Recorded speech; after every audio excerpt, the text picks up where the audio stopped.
नमस्कार बंधुरा गीतास रान्ना बान्नाते आपनादेर सबाइके स्वागत। आज आमी घरे थाका एरकम एकटू पाका शशा दिए दारुण सुस्वादु एकटा रेसिपि शेयर करछि। सम्पूर्ण निरामिष रेसिपि। आशा करछि रेसिपिटा आपनादेर प्रत्येकेरই खूबই भालो लागबे। आसुन देखे नेওয়া যাক रेसिपिटा।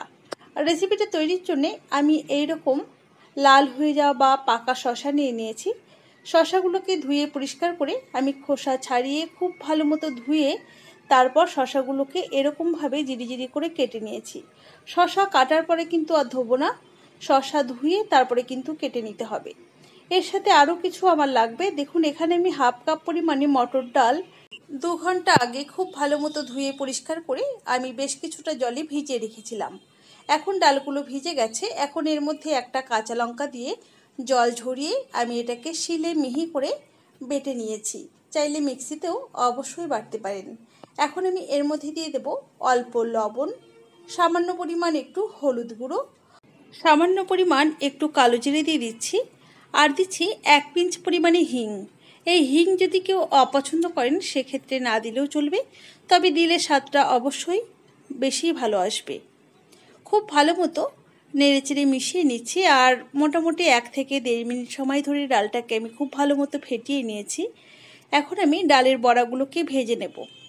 তার জন্য গ্যাসে একটা কড়াইতে পরিমাণ মতো সরষের তেল খুব ভালো মতো গরম করে নিয়ে গ্যাসের ফ্লেমটা একদম কমিয়ে রেখে ছোট ছোট বড়ার আকারে আমরা ভেজে নেব। চাইলে কিন্তু আপনারা বড়ও করতে পারেন, কোনো সমস্যা নেই, তবে ছোট ছোট করাটাই এই শশার তরকারিতে বেশি মানানসই। গ্যাসের ফ্লেমটা মিডিয়ামে রেখে বড়াগুলোকে এখন উল্টে পাল্টে ভেজে নিচ্ছি। আমার এক ব্যাচে কিন্তু সমস্ত বড়াগুলো দেয়া হয়ে গেছে। বড়াগুলোকে মোটামুটি আমি মিডিয়াম লালচে করে ভেজে নিচ্ছি। আপনারা নিজেদের ইচ্ছে মতো বড়াগুলোকে অবশ্যই ভেজে নিতে পারেন। দেখুন খুব সুন্দর ভাজা হয়ে গেছে। এখন আমি তেল ঝরিয়ে বড়াগুলোকে একটা পাত্রের মধ্যে নামিয়ে নিচ্ছি। এই বড়াগুলো শুধু মুখে খেতেও কিন্তু অত্যন্ত সুস্বাদু হয়। কড়াইয়ের বাদবাকি তেলের মধ্যেই আমি আরও অল্প একটু তেল যোগ করে দিচ্ছি। খুব বেশি তেল কিন্তু এই রান্নাতে লাগবে না। এখন ওই তেলের মধ্যেই ফোড়নে দিচ্ছি অল্প একটু গোটা জিরে, একটা শুকনো লঙ্কা আর একটা তেজপাতা। এখন এই ফোড়নটাকে 15 থেকে 20 সেকেন্ড সময় ধরে নাড়াচাড়া করে ফ্রাই করে নিতে হবে। ফোড়ন থেকে খুব সুন্দর একটা অ্যারোমা বের হতে শুরু করলে আমি এর মধ্যে দিয়ে দেব চেরা কাঁচা লঙ্কা। ঝালটা অবশ্যই নিজেদের ইচ্ছে মতোই ব্যবহার করতে হবে। এই কাঁচা পাকা লঙ্কাটা দিয়েও হালকা একটু নাড়িয়ে নিয়ে আমি শশাগুলো দিয়ে দিচ্ছি। এই সময়তে গ্যাসের ফ্লেমটা বাড়িয়ে দেব, আর বাড়িয়ে দিয়েই আমি খুব ভালো মতো শশাগুলোকে নেড়েচেড়ে মিশিয়ে নেব। তারপর গ্যাসের ফ্লেমটা কমিয়ে রেখে ঢাকা দিয়ে মিনিট 2-3 সময় ধরে রান্না করে নেব। আপনি যদি আমার চ্যানেলের নতুন বন্ধু হয়ে থাকেন তাহলে অবশ্যই আমার চ্যানেলটিকে সাবস্ক্রাইব করে পাশে থাকা বেল আইকনটি প্রেস করবেন, যাতে আমার নিত্য নতুন ভিডিওর আপডেট সবার আগে আপনার কাছে পৌঁছে যায়। খুব ভালো মতো নেড়েচেড়ে মিশিয়ে নিয়েছি। এই পর্যায়ে আমি এর মধ্যে দিয়ে দেব পরিমাণ মতো বা স্বাদ মতো লবণ। শশার তরকারিতে লবণটা কিন্তু অল্পই দিতে হবে। লবণ বেশি হয়ে গেলে খেতে ভালো লাগবে না, সেই জন্য একটু বুঝে দিতে হবে।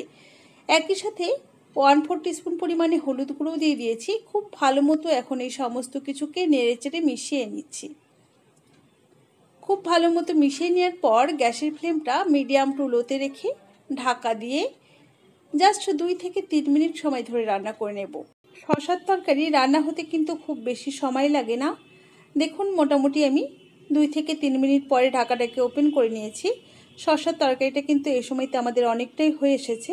এই পর্যায়ে আমি খুব ভালো মতো নেড়েচেড়ে মিশিয়ে নিয়ে এর মধ্যে দিয়ে দেব খুব সামান্য পরিমাণ একটুখানি জিরে গুঁড়ো। এই জিরে গুঁড়োটা কিন্তু অপশনাল, ইচ্ছা হলে দিতেও পারেন, না হলে না দিলেও চলবে, তবে খুবই সামান্য পরিমাণ দিতে হবে। আর 1/2 টিস্পুন পরিমাণে চিনি দিলাম, যেহেতু নিরামিষ রান্না। আর ভেজে রাখা বড়াগুলো দিয়ে দিয়েছি। এখন খুব ভালো মতো নেড়েচেড়ে সমস্ত কিছুকে মিশিয়ে নিচ্ছি।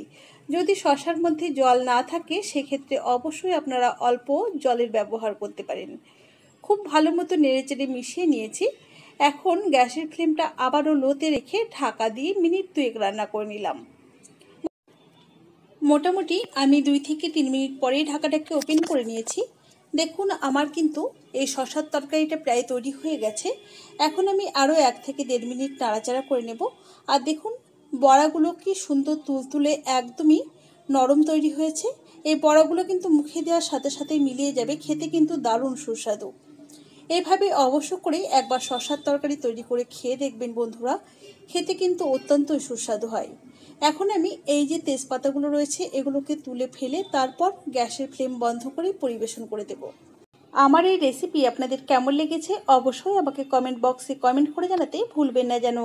ভালো লাগলে অবশ্যই একটি লাইক করবেন আর বন্ধুদের সাথে প্রচুর প্রচুর শেয়ার করবেন।